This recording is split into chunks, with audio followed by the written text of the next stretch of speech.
जैसा कि आप लोगों को पता है कि चुनाव का माहौल है। चुनाव के माहौल में सभी की ड्यूटी लगाई जा रही है, जहां पर ज़्यादातर नए लोगों की ड्यूटी इस बार पीठासीन अधिकारी के रूप में लग गई है। ज़्यादा शिक्षक बंधुओं की पीठासीन अधिकारी जो नई नियुक्ति थी लगाई गई है, तो उनको काफ़ी कुछ दिक्कत महसूस हो रही है।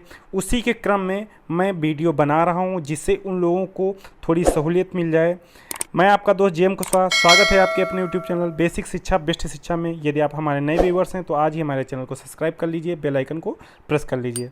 जैसा कि यहाँ पर विशेष ध्यान देने योग्य बातें जो हैं उन पर हम डिस्कशन करेंगे, उनको हम एक्सप्लेन करेंगे कैसे क्या आपको मेंटेन करना है।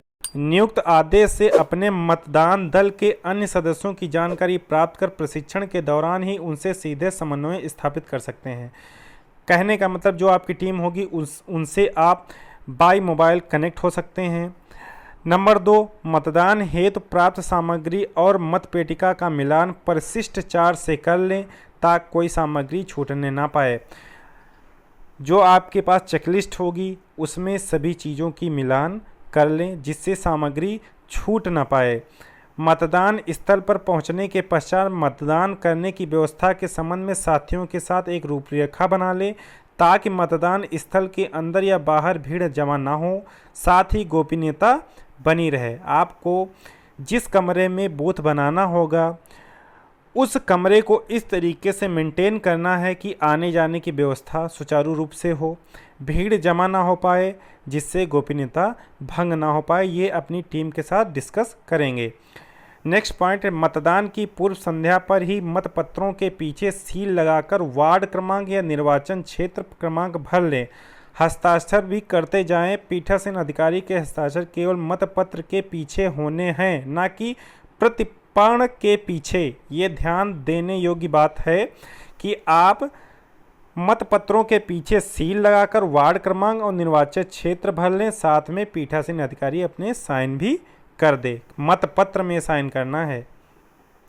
नेक्स्ट पॉइंट, 4 पदों के निर्वाचन के लिए 2 सुवेदक सील प्रदान की जाएगी, जिसमें एक सील ग्राम पंचायत सदस्य या ग्राम प्रधान के मतपत्रों के पीछे लगानी है, जबकि दूसरी सील क्षेत्र पंचायत सदस्य तथा जिला पंचायत सदस्यों के मतपत्रों के पीछे लगानी है। मोस्ट इंपॉर्टेंट और ध्यान देने योग्य बात है कि आपको 2 सील मिलेंगी।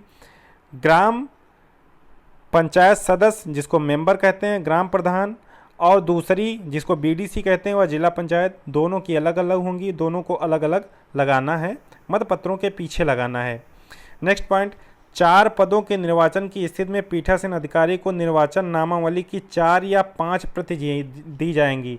जो वोटर लिस्ट होगी वो 4 या 5 दी जाएंगी, एक प्रति पीठासीन और प्रथम, द्वितीय या तृतीय मतदान अधिकारियों हेतु 5वीं प्रति किसी उपयुक्त द्रष्टव्य स्थान पर मतदाताओं के अवलोकनार्थ रखी जाएगी।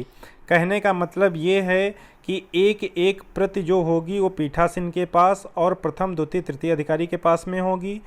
5वीं जो प्रति होगी वो कुछ ऐसे स्थान पर रखी जाएगी कि कोई भी वोटर अपना उसमें देख सकता है, मिलान कर सकता है किस स्थान पर है। नेक्स्ट पॉइंट क्या है, मतदान का समय समाप्त होने पर पीठासीन अधिकारी द्वारा मतदान समाप्त की घोषणा की जाएगी। उस समय पंक्ति में लगे मतदाताओं को स्वहस्ताक्षरित पर्चियों पर क्रमांक डालकर बांट दिया जाएगा। निर्धारित समय तक कतार में लगे सभी मतदाताओं को मतदान करने दिया जाएगा, भले ही मतदान की निर्धारित अवधि समाप्त हो गई हो। समझिए बात को, मोस्ट इम्पॉर्टेंट।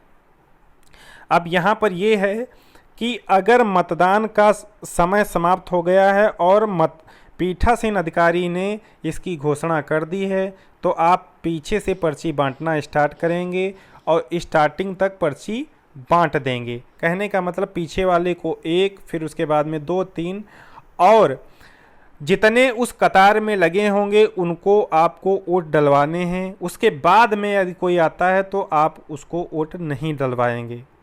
ये चीज़ ध्यान देने लायक है कि पर्ची आप उल्टे क्रम से बांटेंगे और सबको बांट देंगे। जब तक वो समाप्त नहीं होंगे तब तक आपको वोट डलवाना है।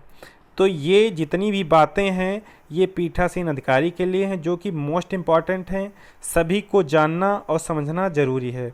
तो तो हमारे साथ बने रहिए। इसी तरीके से सभी अन्य जानकारियाँ आपको ससमय मिलती रहेंगे। धन्यवाद।